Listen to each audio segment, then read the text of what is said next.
What is up, YouTube? PlayStation Experience 2015 just happened.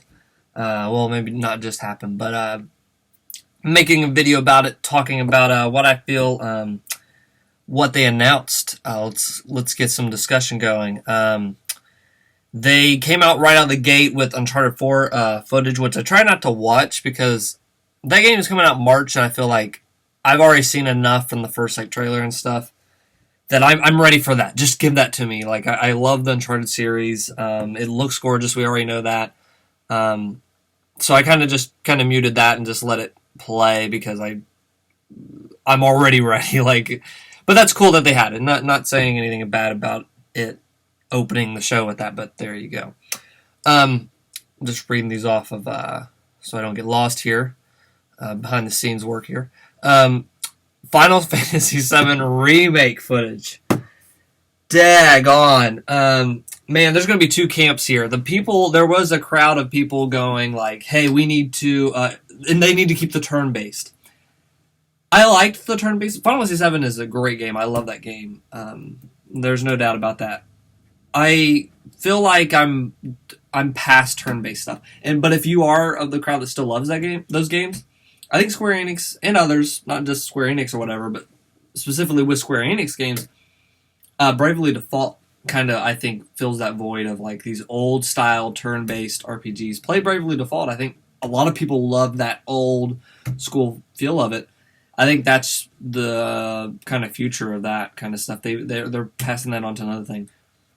What they're doing with Final Fantasy 15 and then with 7, we finally got confirmation this is more of an action RPG. This is more in the style. I don't know if it looks like it's using the same engine as Final Fantasy 15, so they're probably, it's going to be a faster development cycle than 15 took, which was 50 years it took to make that game. So I'm ecstatic when it showed that, and man, that's the second thing they showed. Awesome. It's definitely, I wasn't even expecting them to have this at the show, to have footage to show already. I didn't expect that. When they showed it, at E3, I said, man, this is incredible. It's not going to come out until 2018. We're not going to be seeing it in a million years in this year, but wow, we saw gameplay already. Wow. So I know it's probably in really early alpha stage, so there was some stuff with the facial animations that immediately off the bat I knew, wow, I didn't even expect to even see a glimpse of gameplay this year. So I'm okay with that. But what we did see was beautiful, and it's so early. That's what has me excited, that this is so early in development, and it already has me ecstatic. It looks like Final Fantasy 15 system. There's particles flying all over the place. It looks like Barrett's a playable character from... People were saying online, I think there's a glimpse of it in the trailer they showed. Just seeing that original cut, or the original getting off the train and fighting the soldiers and that first boss popping up. Oh my gosh. And I can make a whole video about that. That is just great. Just out of the gate, great. Maybe they could have even saved that for the end, but we'll get to that later on. We saw some Call of Duty DLC and League. It's like a timed exclusive thing.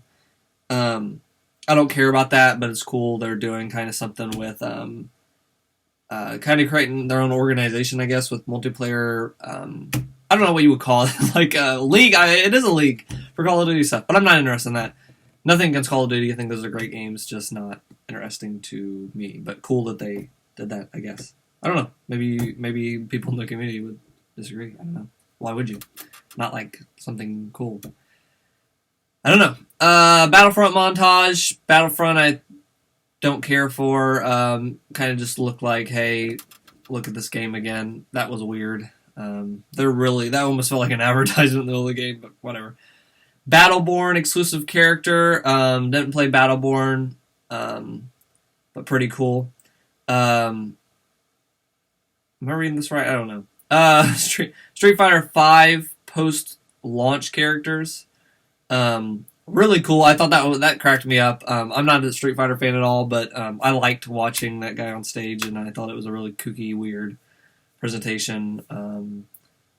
I thought it was neat, and they kept putting out stuff. And the coolest thing about this was they announced that, hey, you're going to be able to get all these characters unlock them in the game. They're already in the game. You can unlock them, a normal way as you're used to, as like in the back in the days where you could unlock stuff, or you can buy them. But you don't have to buy them. You can unlock them, from what I understand, like in, the old days where you used to have just characters you unlock, whereas now it's all DLC. So awesome they did that. I'm not even a Street Fighter fan, but hats off to that. Really dug that. A game called Dead Star. Very forgettable. I don't really remember anything about that. Adult Swim games. They looked cool. A lot of these indie games and stuff, I think there's a lot of kooky experiences you can get with them. But some of these feel like almost shovel indie-ware games. You know what I mean? Like, is that crazy to think? In the sense I'm glad the library is growing. I'm not against the library of PS4 games growing, but nothing appealed to me here, I guess. I was just like, this is pretty run-of-the-mill indie game at this point. I don't know. Nothing stood out for me, whereas other indie games I'm about to talk about in here do, or definitely one does. Double Fine remasters. Man, I never played Day of the Tentacle, but I always respect Sony for, like, this very niche crowd of, like, people that remember that game. Like, I never played it as a kid. I mean, kind of missed that train. Yeah, I think I was even just born around that time. I don't know. I know it was early 90s and stuff this came out, but, yeah, what a niche crowd that is, like, appealing to. Awesome. I think Sony's cool for that, for giving them such a big platform. Just like, hey, here's an exclusive remake of this in Grim Fandango and stuff. Never played these games, but they're beloved by the community. Awesome. Great job on that. Psychonauts VR, and that's possibly exclusive too. Never played Psychonauts. I've seen footage and stuff. That's another niche game, I feel like. Very cool that it's getting VR support.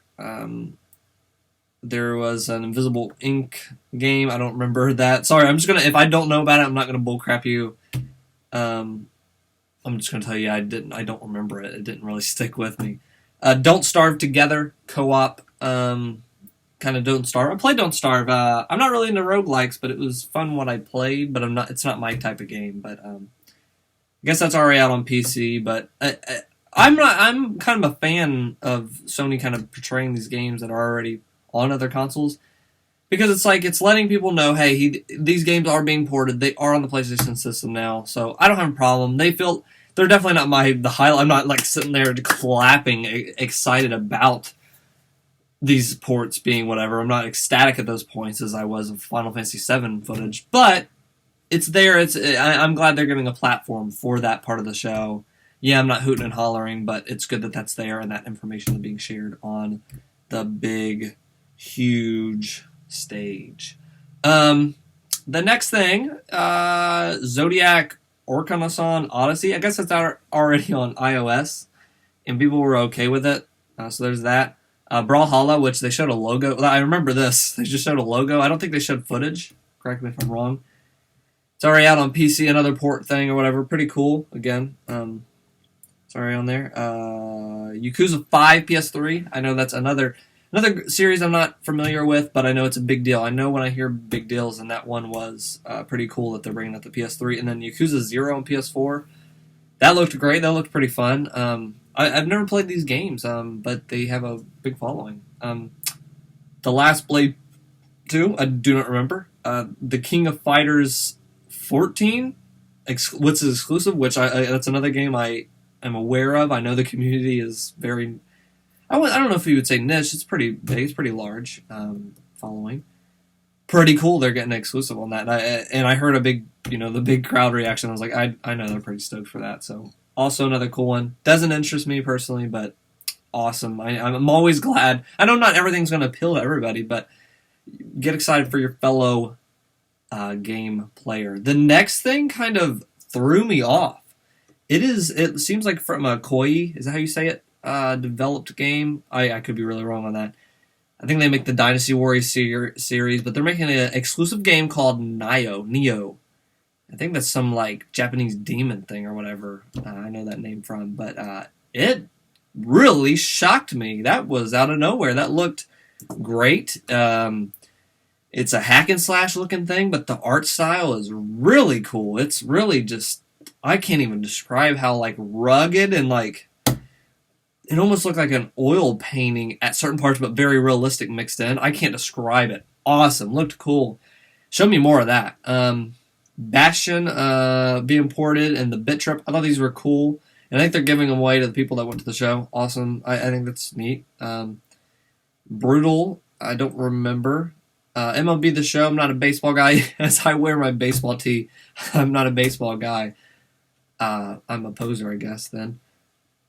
I guess that's pretty, I guess those games are pretty well received, so pretty cool. They showed some of that. Guns Up is a PS3 port. I don't remember that. Fat Princess Adventures, another game I did play that one, but when it was on PS3, I forgot if I got a demo or something. I'm not into tower defense stuff, so I did not care for that at all. But again, it had a good crowd reaction, and I know that there are some devoted followers of the princess that is fat. Fat Princess. Ratchet and Clank footage. I have played Ratchet and Clank since 2002 when the first one came out. I loved those games, and for some reason, the last gen after Tools of Destruction and Crack in Time, those were fun. I really did enjoy those. They went for All for One and like Quest for Booty. Maybe that was between the quests actually, but that was like a DLC. I skipped out on that one. There was I don't even remember the other ones. They made all these they made a tower defense type Ratchet and Clank. That All for One I just mentioned, and then some other game that was like Return to Form, Quantum something I think. I don't even remember. That's how much I cared. And I just was kind of like spent on Ratchet and Clank. This looks like a return to form for that, and I think the game is priced right now at $40 on Amazon. It's not a full $60 game, so that kind of spooked me in the sense that it might not be as big of a game.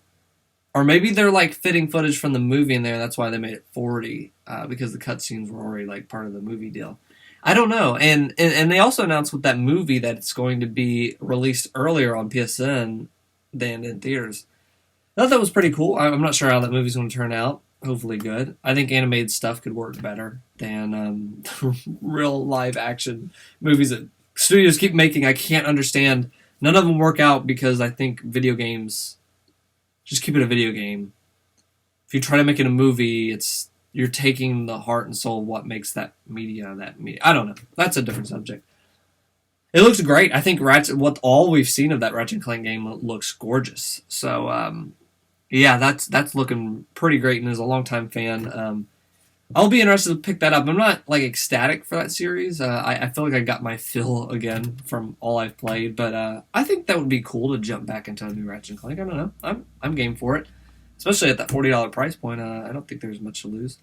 They had VR demos, which I am on the PlayStation VR hype train. Everything I keep seeing of that is screaming to me of from the jump from 2D to 3D. That was incredible, and we've been in this 3D kind of phase for a long time, a very long time, to the point where it's like, let's change things. Like I need new experiences. I don't know. There's great games coming out. I loved Metal Gear this year. I loved Arkham Knight, but I've played these. I know what I'm kind of getting for the most part. Not saying these games aren't bad. But man, just blow my mind again. Like when I was a kid and saw the PS1 for the first time, seeing 3D, seeing Crash Bandicoot, and going, "Oh, frick, what is this?" Like, it was such a new experience. And I got to actually play with the Oculus Rift. I played it at PAX East. I went to, and I played it at a local arcade, and they had it just set up there for people to come check out. And man, that is awesome. I think that just kicked me back to being a kid and seeing 3D for the first time. It's a new experience.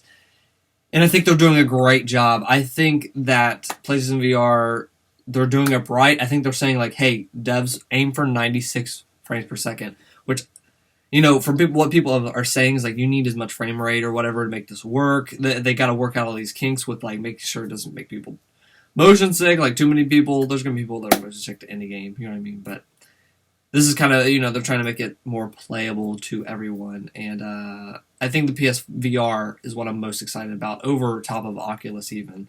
I know Oculus is going to get more games, more whatever.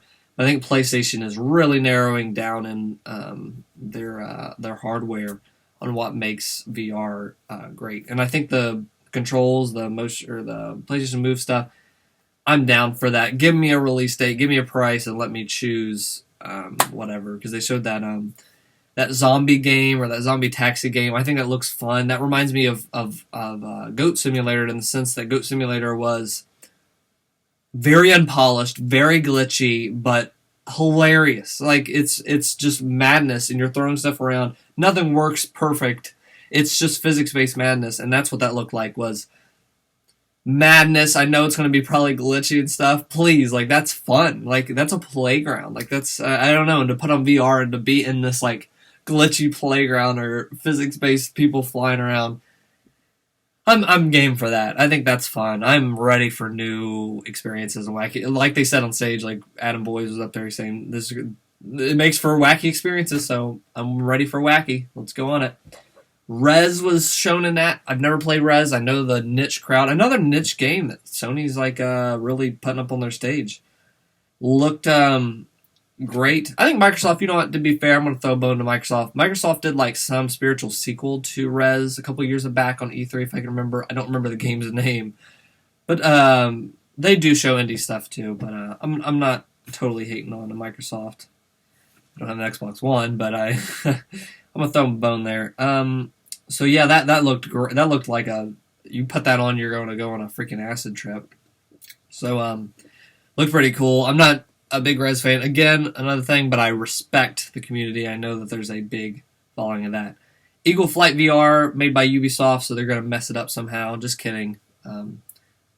Maybe they will make it cool. They're just making you're going to be able to fly with VR, which is, hey, if they get that right, that's going to be a really fun experience. So yeah, I already talked about Modern Zombie. Job Simulator VR had me smiling. I saw that trailer actually recently, and they just kind of showed the same thing, but they got it working now with, because it was on Oculus, I saw it, I think, and then they're porting it to VR, or PlayStation VR. That looks fun. It just looks like, I'm game to really try that. Again, it's a wacky, stupid game, so give it to me. Golem is an exclusive PSVR. Gosh. Hey, that to me is what, when I started to get more on the PSVR, like, okay, I'm easing into this. Like, I'm excited for VR, but is PSVR going to be anything cool? And Golem is what when I was thinking about, like, man, what experiences you can make? Yeah, I'm game. Yeah, like, you can make kind of this, narrative or very, like, explorative, like, game of, like, looking around in this fantasy world and stuff. And that's what Golem kind of looks like. You're kind of, like, controlling a human character. They kind of showed, like, this human character and, like, moving their arms, and it moved this Golem's arms. Yeah, I'm really game for that, whatever the heck that is. If they get, in my mind, I'm just kind of putting things in my mind what it could be. That could be really cool. 100-foot robot golf, like, had my, like, creative, like, instincts just popping off the charts. Like, I don't know what happened. Like, I was just even thinking of stuff, like, what would be cool for VR. And there was a nice Evangelion reference in that I appreciated. Yeah, it looks wacky. Another wacky game that I'm down for. Ace Combat VR. My friend played those, and he really liked it. He had the stick and stuff. Get that stick and get the VR. Man, that's going to be really quite the experience. I thought that was that's really, really nice. This was called Ace Combat 7. I don't think that's one out, so is it a full title, and they're just devoting it to VR? Awesome. Like, we need some support like that for, to get VR off the ground. So be it, and I am excited for it. Destiny Sparrow Racing League, in the trailer it said, for 3 weeks, blah, blah, we're doing those racings, and that almost, like, shut me off. I do not like Destiny. I could do a whole video about why I don't like Destiny. I bought it at launch, and stuff didn't work for me. Gameplay great, graphics great, best Halo-type engine FPS I've ever played. So tightly controlled. Everything else around it, not good. So this I didn't care for. It looked like cool that you're racing around, but for 3 weeks, who cares? Like, I don't know, weird that they spent time on that. Game called Hob or Hob. It looks like a very stylized puzzly type game. I don't know. It looked neat as heck. I like the art style and the kind of thing they're doing with that. The next announcement was by far my favorite, aside from getting Final Fantasy VII footage. These were the two highlights for me, and I think for many others. They started announcing, hey, level 5 we worked with. I was like, oh shoot. And I have a little hope down in my heart, down in the corner of my heart, that Dark Cloud 3 will be announced. But right above that hope, second place to that is another Ni no Kuni. But I didn't know if they would ever do another sequel to that. But sure enough, they showed Ni no Kuni 2 is an exclusive game coming out. And for me, for the type of game player I am, and maybe many others, maybe there's other people like me that are like this, that game, I already have a PS4. I'm already enjoying it. I already have fun with it. If I didn't have a PlayStation 4 and I saw this and I saw Ni no Kuni got announced, that would probably be a system seller. That game alone is a system seller for me. Awesome. I did not expect that. It didn't get leaked. Awesome announcement. And I feel like that should have been the last announcement, because the next thing was a Paragon from Epic Games, which is a MOBA game. And I feel like that's just Epic just jumping in the thing just to throw another MOBA. Oh, wake me up. We've got enough MOBAs, dude. Like, I don't know. Buzz off. I think you're too little too late. I think there's just cashing in going in there. Maybe when the game we see more footage I'll care, but I don't right now. I never even cared for MOBAs. But I feel like the market's already crowded. Go away with this. I don't know. Is that weird to think? But thought it was a great conference, a beautiful lineup of games. I really, this E3 pulled the rug out from me out of nowhere. I had no clue. Is that a negative connotation, saying? Because it's positive here. They just shocked me after thing after thing after thing. You're getting freaking Shenmue. You're getting the Shenmue 3. You're getting my brain fart. The Last Guardian and Final Fantasy VII Remake. Those three things, if that's all they came on stage and just showed one after the other and ended the conference, it would have been the best conference of all time.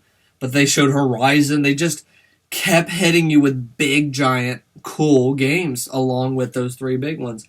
To the point where I saw it said on the Screw Attack reaction there, you can watch the reactions. Just put in Screw Attack reactions E3 2015, you'll find this. And this has been kind of the quote I've been seeing everywhere and they said it during when all this stuff was going on, was every dream has come true. And Sony brought me back to being a little kid again. I'm like, oh my gosh, these games are coming out. Oh my gosh, I did not imagine these ever happening. And I saw another quote on a message board of now people are asking what about Crash Bandicoot? What about this? Could we get this? And they said after Sony E3 2015, anything is possible. And man, I agree with that. Sony just really listened to their customers, really just blew the doors off of E3 2015. It's my favorite E3 I've ever watched in the history. I've watched since probably 2004-ish footage of stuff of whatever or maybe it was whatever Twilight Princess. I think it was 2004, 2005. Twilight Princess footage got shown. It was since then I've just never seen a conference so good, and I can go on all night on that. But to end and kind of how to connect that to PlayStation Experience, I think PlayStation Experience was kind of like the dessert. After the giant feast and we're so fulfilled, they're like, here is the dessert. You've already got this. Here's, a vanilla ice cream. Yeah, here's a sundae. You know what I mean? And this was kind of felt like that. It felt nice. Ni no Kuni, that Neo game, Final Fantasy VII footage, yes. Not everything excited me, but it's building the library, and I'm excited for the future of PlayStation. Let me know what you guys think. It's a 24-minute video, so maybe one person will watch all this and add in what they think. But yeah, thought it was really cool. So thanks for watching, guys. If you made it all the way through, comment and say, I made it through, and I'll thumbs up that comment. So subscribe if you want, if you feel like it. And I'll just talk about games again. And I got some figure reviews coming up. Got some game reviews coming up if I can. I got to figure that stuff out. And I'll see you guys